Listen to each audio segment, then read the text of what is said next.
অনেকে এই ধরনের ভিডিও দেখছেন কিন্তু টিউটোরিয়াল পান নাই। আজকে আমি টিউটোরিয়াল দিব কিভাবে তৈরি করবেন। তার জন্য ইনশটে যাবেন, যাওয়ার পরে লোগোটাই আছে ইনশট ওয়াটারমার্ক, এটি রিমুভ করে নেবেন ফ্রিতে। তারপর লেয়ারে টাচ করবেন। আমি স্টেপ বাই স্টেপ দেখুন মার্ক করে দিতেছি, এই অনুযায়ী ফলো করলেই আপনি ভিডিওটি তৈরি করতে পারবেন। তো আমি প্রথমে ফ্রিজ করে নিলাম। ফ্রিজ করে নেওয়ার পরে এটিকে ভিডিওর সমান লম্বা করে নিব। তার আগে আমি দ্বিতীয় ভিডিওটিকে সুইচ করে নেব।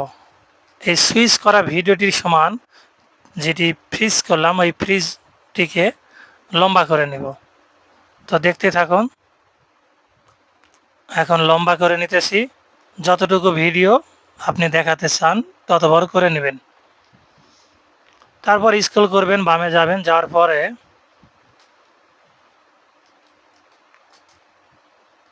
কাটছাট করা লাগলে করে নেবেন এবং স্পিড কম বেশি করা লাগলে করে নেবেন। তারপর পিআইপিতে যাবেন। পিআইপিতে যাওয়ার পরে এখানে আপনি যতটুকু রাখতে চান অতটুকু রাখবেন। তারপর মার্কস অপশনে যাবেন। মার্কস অপশনে যাওয়ার পরে এখানে দেখুন উল্টা করে নিতে হবে। এখানে বাম চিহ্ন একটা দেখুন, এটিকে টাচ করলে আপনার উল্টা দেখাবে। দেখুন আমি দ্বিতীয়বার আবার টাচ দিব। এখানে মার্কস অপশনে যাওয়ার পর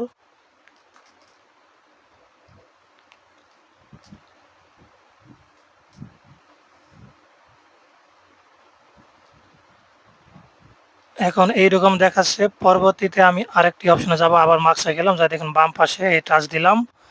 দেওয়ার পরে ভিডিওটি আমার সম্পন্ন তৈরি হয়ে গেছে। ভিডিওটি বুঝতে কোথাও সমস্যা মনে হলে কমেন্ট করবেন, অবশ্যই আমি বিস্তারিত জানিয়ে দিব। ভিডিওটি ভালো লাগলে আশা করি লাইক, কমেন্ট এবং সাবস্ক্রাইব করবেন। পেজে দেখলে ফলো করে পাশে থাকবেন। ধন্যবাদ এতক্ষণ সময় দেওয়ার জন্য। পরবর্তী ভিডিও পাওয়ার জন্য চ্যানেলটির পাশে থাকবেন। এখন আমি ভিডিওটিকে এক্সপোর্ট করে নেব। তো এক্সপোর্ট সবাই করতে পারেন কম বেশি। ধন্যবাদ।